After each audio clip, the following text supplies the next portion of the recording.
Good evening and welcome back to my channel. This is the Storyteller. In the last two episodes, we started a series on Abraham from birth to death. And in the last episodes, we discussed about his birth and the events that took place after he was born.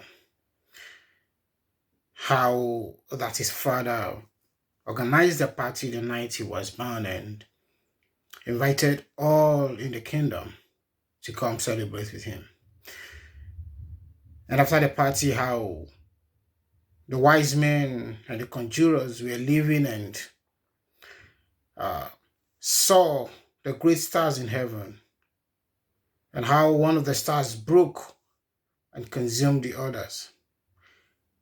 The meaning was interpreted to the king, and they counseled the king to kill the young child before it is too late.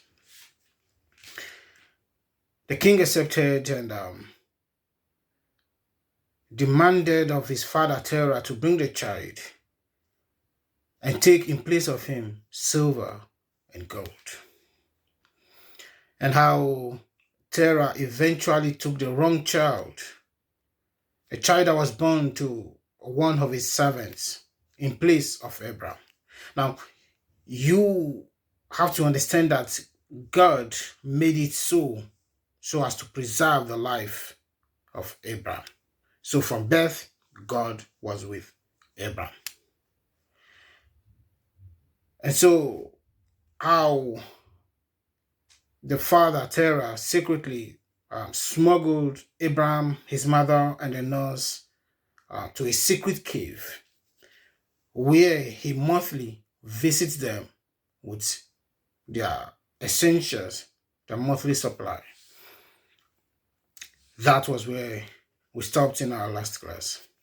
And please, if you're watching this episode and you haven't watched the episode 1 and 2, please endeavor to do so for a better and clearer understanding. So today we'll continue from Abraham in the cave. Like we said, Abraham spent a whole of 10 years in the cave as a child. Now, while he was in the cave, his elder brother Haran left to build his own city, which he named after himself, Haran. Now, you have to understand that these things were happening after the incident of the Torah that was built in the land named Babel.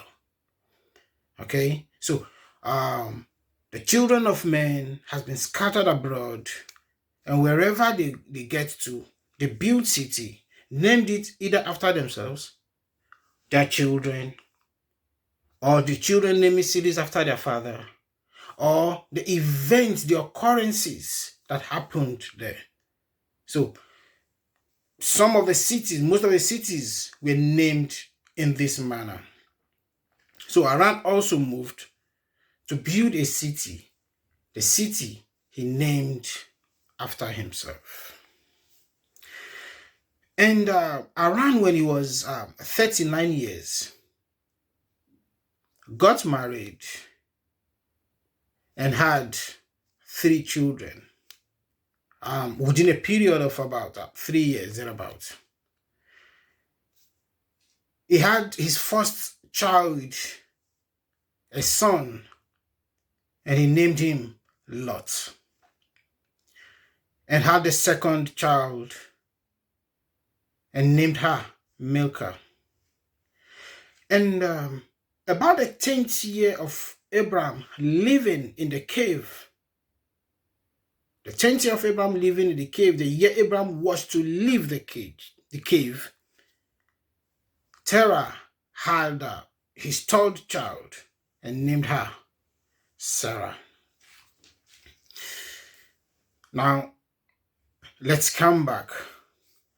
Remember in the last episode also, I told you that the king Nimrod, prior to the incident that happened in the city named Babel, ruled from the land of Shinar. So after Babel, he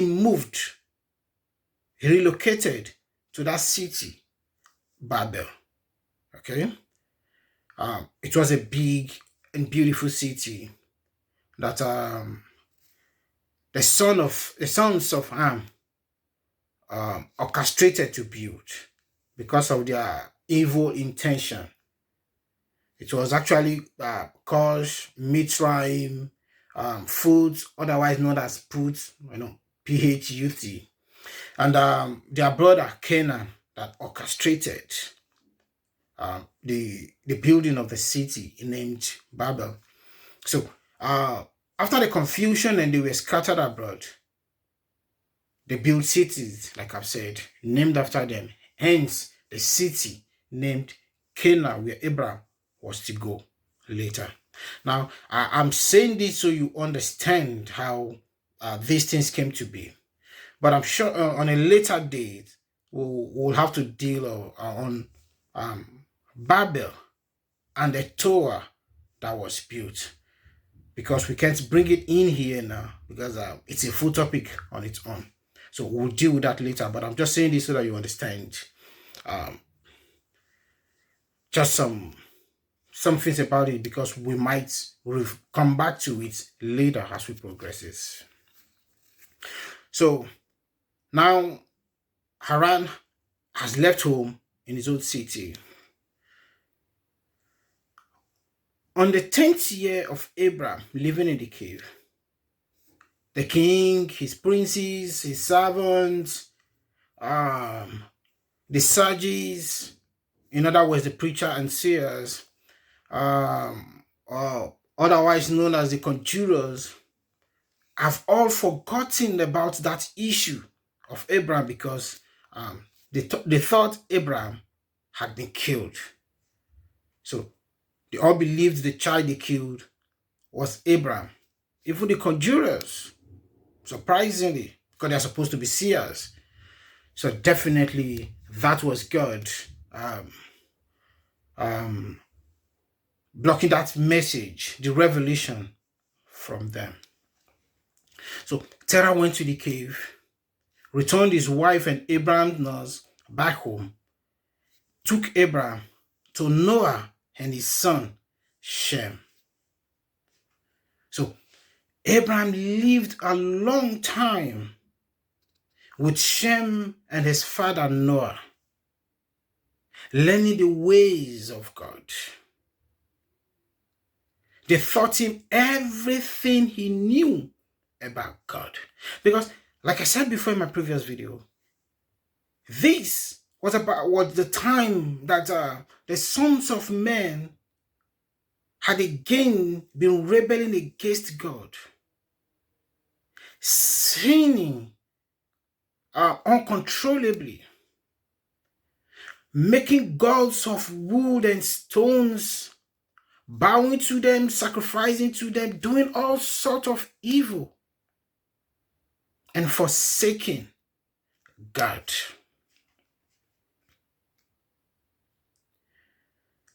So Abraham was with Noah and Shem, learning the ways of God. One day, Abraham came outside and saw the sun, the brightness of the sun in the day. And he thought, could this be the God that created the universe and everything in it, including we men? He thought this could be, because his light covered the entire earth. So for the whole day, Abraham was praying, bowing down, worshiping the sun, ignorantly, apparently. And throughout the day, he was on this worship until the sun set. And when the sun did set, the sun faded away, and darkness covered the earth. He looked up and saw so many stars, beautiful. And in the midst was a great light, the moon. And he thought, okay, that light I saw in the daytime, the sun, was not a god. This should be. Because with this now you have angels surrounding him, referring to the stars, of course, as angels surrounding the moon, So the moon must be God. And so for the rest of that night, this man worshipped, prayed, and talked to the moon as God. Until the morning. And again, the moon faded away and was replaced again by the sun. So he resolved, okay, neither of these is the God of the universe that must have created men and the earth and everything in it. So he kept this to himself, despite living with great men like Shem and his father Noah. He kept wondering where exactly this God is. Who is this God? Where he is. We can see what he has done, but we can't see him. So he kept it to himself and seeking one day to understand the ways of this God. But Abraham was so faithful in his worship to God. He followed instructions, letter by letter, all instructions dished out to him by his mentors, his teachers. These were great men of God, respected all over the earth. While the entire earth was polluted by King Nimrod's way of life and teaching the sons of men to do same, the house of Noah and his household remained faithful to God, and those who followed his ways were taught the ways of God and righteousness. So those were the only exemptions. Otherwise, the entire earth was full of evil. And God was not pleased with it. Because despite the incidents that occurred at the city where the tower named the Tower of Babel was being built, King Nimrod still didn't change his ways. Evil ruled in the land. He taught men to live such ways that is not pleasing to God. And so this continued. And like I said, Haran has left and built his city named after him, Haran, with 3 children. And he prospered exceedingly well in the land. Now, in the 50th year of Abraham, that was a year after Nahor, his grandfather, Abraham's grandfather, Nahor, the father of Terah, died when Abraham was 49 years of age. His grandfather died. Now, a year after that, when Abraham was 50 years of age, he decided to return to his father's house. And upon getting to the entrance of his father's house, he couldn't imagine what his eyes beheld. Littered all over the expanse of the compound, the big and mighty compound, were molded and carved gods of wood and stones everywhere. And Terah had a chamber he called the inner chamber, a big hall filled with gods, great big 12 big gods, representing the 12 months of the year, and other smaller ones all around. The entire room was filled with carved, molded gods, gods of wood and stones. And in the middle stood a big one, representing the year, the month of harvest. That was the biggest, stood right in the middle of all other gods. When Abraham saw all these things, he was so angry. The anger in him was kindled. He went out and in the open courtyard met his father, sitting and with his servants around him. Abraham went to him, sat down, and said to his father, "Father, can I ask you a question?" And the father said, "Right on, son." He said, "I've been wondering. You see, I've seen these beautiful things made out here in this world. But how was this health, human being, and everything it needs made? And who made it? Where is this God that made all this possible?" The father looked at him and said, "My son, I see you are a grown man now. That's a nice question. Look, here in this house with us are the gods who made all these things possible." Abraham said, "Really?" He said, "Yes." He said, "Please, my father, if it will not inconvenience you, could you please show me?" He said, "Very well, son, come with me." It took Abraham to that chamber where the gods are. And he said, "Behold, look at them. These are the gods that made all this possible." And Abraham said, "Really?" He said, "Yes." He said, "These are the gods that gives life, that made earth and everything you see in it. These gods give us bountiful harvests. Hence we are prosperous and living a good life." He exaggerated about the gods that he made with his hands. After talking, he left the room, and Abraham left also. While the father made his way back to the courtyard where he was relaxing, Abraham went to his mother's quarter, sat with the mother and said, "My father just showed me the gods that made man, earth, and everything in it. Please, mother, could you make me meat? Could you help me prepare a kid? So I'll take to these gods, and perhaps they'll accept me like they have accepted my father.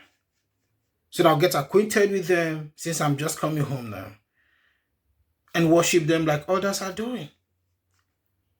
The mother said, "Very well." She went to the flock, picked a kid, and prepared it. Brought the meat to Abraham, and Abraham took it to the hall,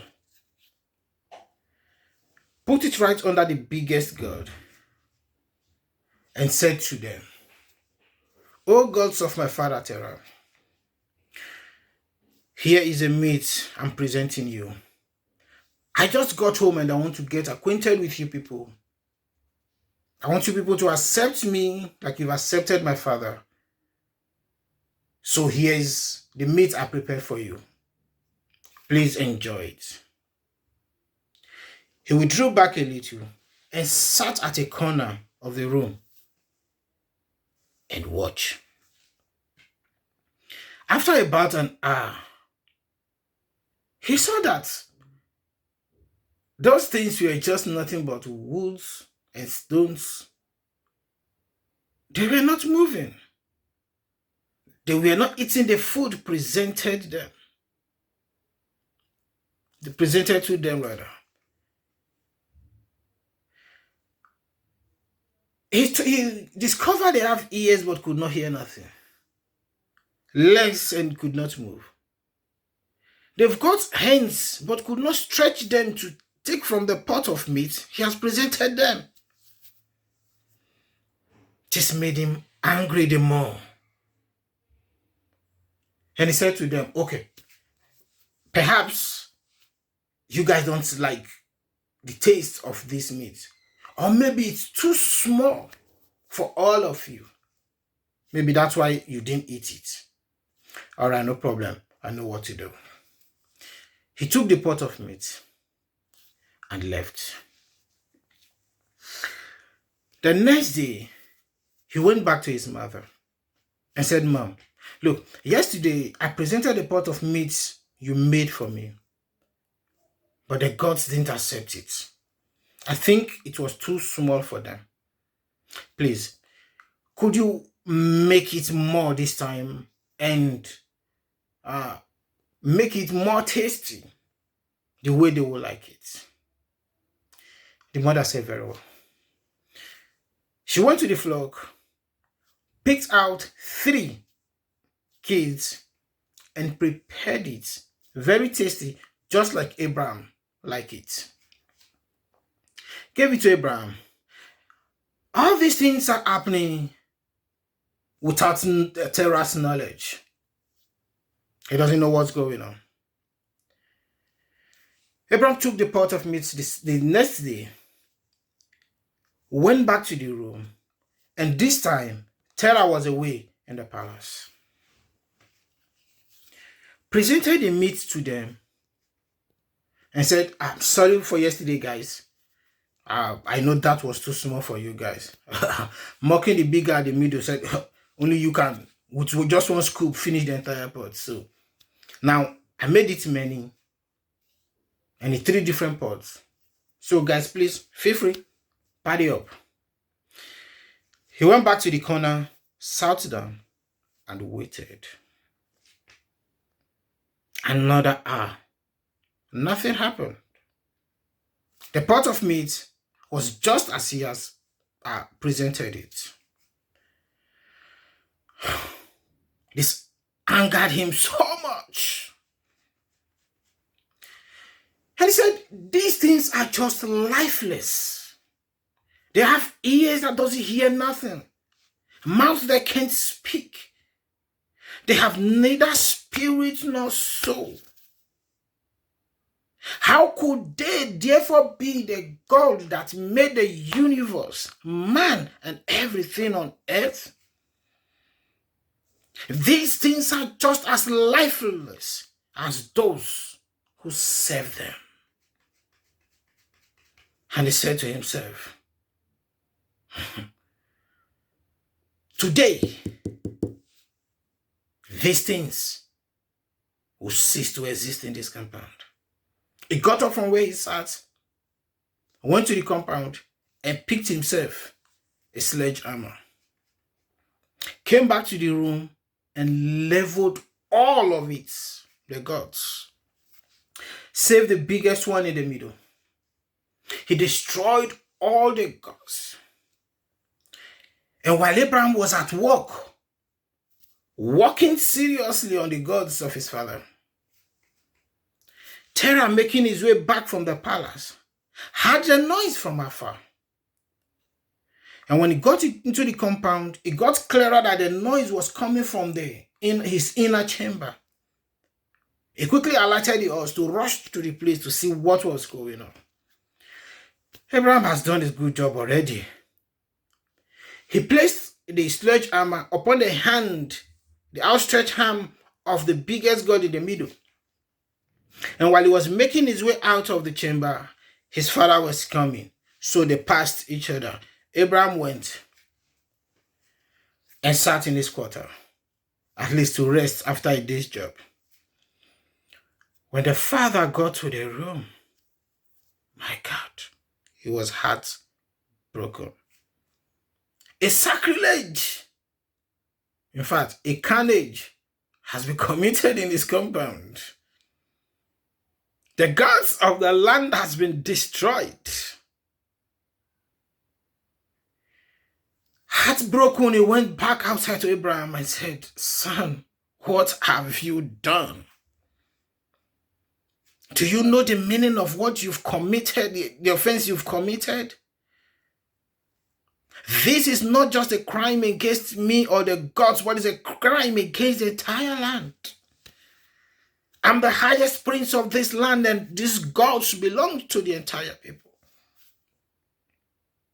And Abraham said, "My Lord."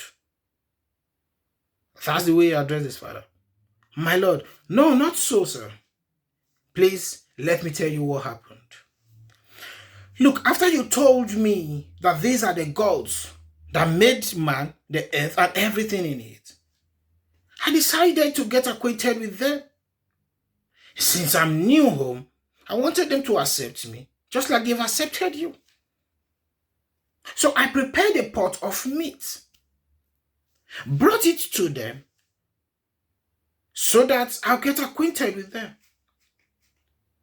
And while the big girl in the middle was still observing the meat, those tiny little ones ran up, stretched their hand, and began taking the meat. So the big guy in the middle got angry and said, how could other little ones start eating before him? So he went out, took a sledgehammer, and destroyed them. Didn't you see the sledgehammer in his hand? And the father said, Abraham, have you gone short of understanding?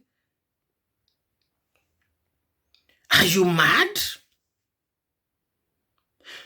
Does those gods have life or soul to do what you are saying? Aren't they carved woods and molded stones I made myself? How could the God in the middle destroy the others like you have said? You destroyed them and left the armor in his hand. And Abraham said, so you know they are lifeless. And you said they are responsible for making the earth, man, and everything on earth. Father, how could you people walk this path again? Haven't you heard? Haven't you heard? Haven't you read it? How the people of the old offend God by their ways, drifting away from God, serving other gods except the Lord of the universe. And how God destroyed the entire earth with water for the accounts of their evil deeds. Why are you people trying to bring the wrath of God not only upon yourselves but upon your generation? You people are as worthless as the gods you serve. After saying this, he stormed out of his father's presence, went back to the room, picked the hammer, and leveled the biggest gouge. After doing that, dropped the hammer, and he ran away. The father was so angry. So angry. Abraham has to face the highest punishments.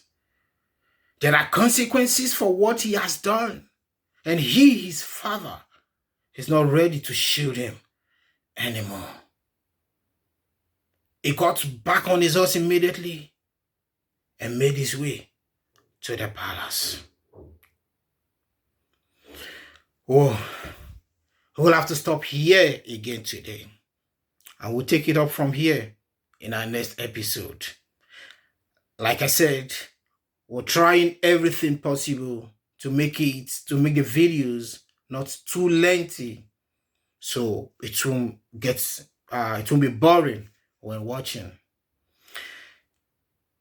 If you've enjoyed today's video, please like and do share with others so they could learn from it also. Remember, this is a series, it's just beginning. We'll have a lot to come. And do subscribe to our channel. Remember, please subscribe to our channel. I'll see you in the next class. And until then, keep doing what's good. Bless you.